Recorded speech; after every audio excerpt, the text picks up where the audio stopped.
Today's episode is brought to you by Mazars. SoundCartel.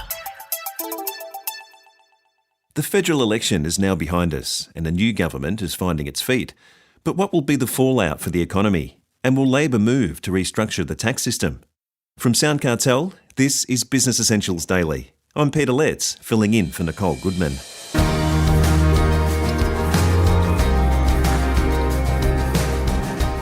Professor Neville Norman of Melbourne University says Labor will remember its tax policies kept it out of office for the past 3 years.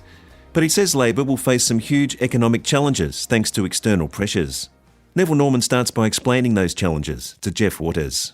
Economic growth has been restored to 2 to 3%, and that's because that COVID lockdowns have gone, not COVID gone. The lockdowns are gone, and on the assumption that they've gone and that we've seen the worst of all of that, we've seen recovery.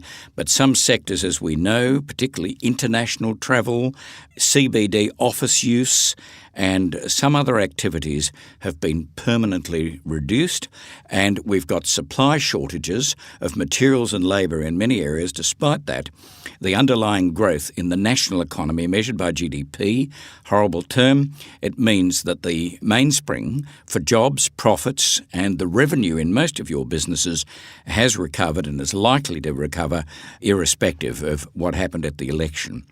We also know that there's been a blip upwards in inflation. It's called stagflation, and that means that it isn't due, repeat, isn't due to excess aggregate demand in the economy. It's imposed from outside or power forces from within.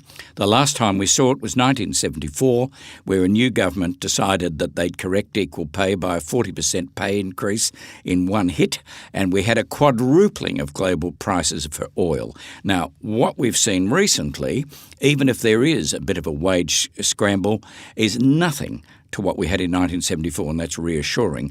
But that's all recorded. We've seen the 5.1% movement in the index of consumer prices, consumer, not shares, not tractors, not houses, consumer goods, in the March quarter up to the year to then, and that's immediately led to a Reserve Bank response. So let's go to that. Well, I'll stop you there just quickly. First of all, insofar as the growth figure of 3% is concerned, is that disappointing given the low base that it started off with? No, I think it's a pretty good recovery because we've had a recession. We do not have the underlying growth in productivity and immigration to have the 5% growth that we had year on year in the 1950s and 60s. I think it's a pretty good result, and it's reassuring to everybody that it's unlikely to be a negative in the next year or two, even with a simmering war in Ukraine and difficulties with China and all other things that run. Well, let's move on to inflation. Is there absolutely nothing that the government can do? Well, nothing that they could do that makes any sense. I mean, you could eliminate altogether some of the indirect taxes, like temporarily the previous government did with the 44 to 22 cent in the litre, but that's likely to go back. So we're going to see maybe a slightly lesser surprising result for the June quarter, but then if petrol prices go back up again in the September quarter, up they will go. But we're in a higher inflation zone, but this is nothing like the inflation we had in the 1970s. We've just got used to the 1 to 2% to the point we almost stopped giving lectures on inflation in universities. And the result is that the Reserve Bank is still probably doing the right thing. You might ask, if people have said that the Reserve Bank can't be trusted because they gave us a promise of no rate increases until 2024, and they reiterated that over 80 times since 2020, can they be trusted now? My surprising answer is yes, and I've been a critic. They should never have given those promises, and their scenario of a bank rate movement from 0.1 to 2 to 2.5, I think is probably the right move, and it's certainly going to keep interest rates still very low for all borrowers, and that's the expectation. So I think that's fairly good news. It's nothing to do with who's in government. So now the burning question, what difference will this new government make with or without the Greens and the Teals? What's critical, Jeff, as we record this, it's likely to move towards a majority government with 76 seats, but even if it did, there's a risk that anyone dies or retires, then the crossbenchers will have a big say like they did in the disastrous period for Julia Gillard in 2010, where the relatively unelected three independents called the shots.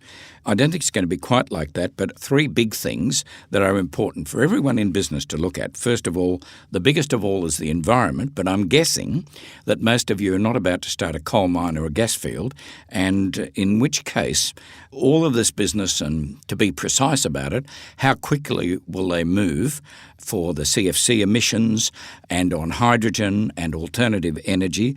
Clearly we're moving faster in that direction. I don't think it's going to change the destiny of any normal small business looking at this. So I'm not denigrating it. I've just got time to do two other things which I think are more important to you. The next one is budgets and taxes. Now, there are people within the Labor Party who have been working up annual wealth taxes, more aggressive capital gains taxes, and even end of negative gearing and the treatment of franking credits that we saw 3 years ago. This is my reassurance. The Labor Party learnt that it would have been in office 3 years ago if they hadn't been so crazy about some of these things, and I think that's permanently in their mind, and I believe that the budget and the tax scene is going to be pretty well steady as she goes, as if there'd been a return Morrison-Freudenberg government. And on that matter, don't just listen to me. Albanese and Chalmers were asked persistently during the election would they go ahead with the proposed liberal tax treatment for smaller businesses, and I'm specific about company tax rates and so on, and every time they said they wouldn't change that. So I think that's reassuring. Now I come to the last one that does worry me a little bit, the wages price spiral. Now, we've had the 5% price increase. We've got a political commitment to restore the purchasing power of wages. That could go belly up if they put in a bid for 5+ wage increases. Companies, to restore profit margins, just have to put up prices and then more on wages and so on. And the Reserve Bank says, well, our power to raise interest rates is not working here and we'll raise them a little bit more. Well, how crazy would that be? Isn't it in the hands of the Fair Work Commission? Yes, the start of it is. The thing to watch out is the submission. The first submission the Albanese government, minority or majority, puts to the Fair Work Commission. If that's a request for 7 to 8% to compensate this and they grant most of that, then we're in for a period of wage price spiral, which is not going to do anyone any good. Now, I've got 3 reasons why I don't think the worst of that's going to happen. Number one, people don't fully understand, is the Treasury. They will be beholden, the new government, to the public service, and the public service will be warning them, they're very powerful, of the dangers of trying to correct these anomalies too quickly. I don't necessarily like the Treasury, but they're so conservative. On this one, they hold a lot of power. Secondly, there are some fairly smart cookies inside the new government and even among the Teals who are going to see the irresponsibility of doing that too fast. And the third thing is that I think some of the sources of inflation, we've seen the worst of it, and there will be at some time a resolution of the Ukraine situation, and I think that gives you some confidence, together with a question I'm also asked, will this government be more confrontational against China, which has moved very aggressively against it? In the early days, Albanese going very, very publicly and saying, well, you want some changes in the relationship. You're the ones that disturbed it. You're the ones that put the 200% tax on wines. You're the ones that need to change. Well, if that keeps going, I think that's going to be pro-business and still of anti. So that's the scene as I read it. There are risks, and I think there's a few comforting factors in there as to why the worst of the risks are not going to happen. And it's strange to rely on things like the public service and sense of responsibility, but I think those are things that will ensure that we're not going to have the worst of a wages price scramble, and it's going to be nothing like we had in the horrible slumpflation of 1974. So putting this all together, where are we heading for 2023? Continued growth, bit more inflation, bit of a wages correction, the same tax system, and nowhere near the nasties that some Labor parties might try to inflict on business. And your best tips for business? If you're a builder, try and get variations. If you're a client for builders and you're building a house, try and make sure you don't have any variations. Make sure that you look at the contracts if you're changing your loan agreement, and don't necessarily just switch from fixed to variable rates without looking at all the consequences. And finally, please do scenario planning, in which you look at least 3 variations and never make it the worst case scenario, just an adverse credible scenario, and hope the hell it doesn't happen. That's our new environment, and that's my reading. That was Professor Neville Norman, Melbourne University.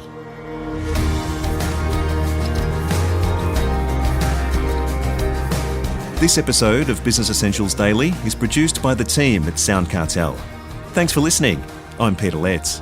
We'll bring you more Be Daily tomorrow.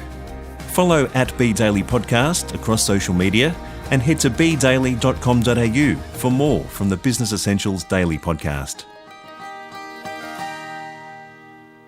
SoundCartel. This episode was brought to you by Mazars. To find out more, visit mazars.com.au. That's mazars.com.au.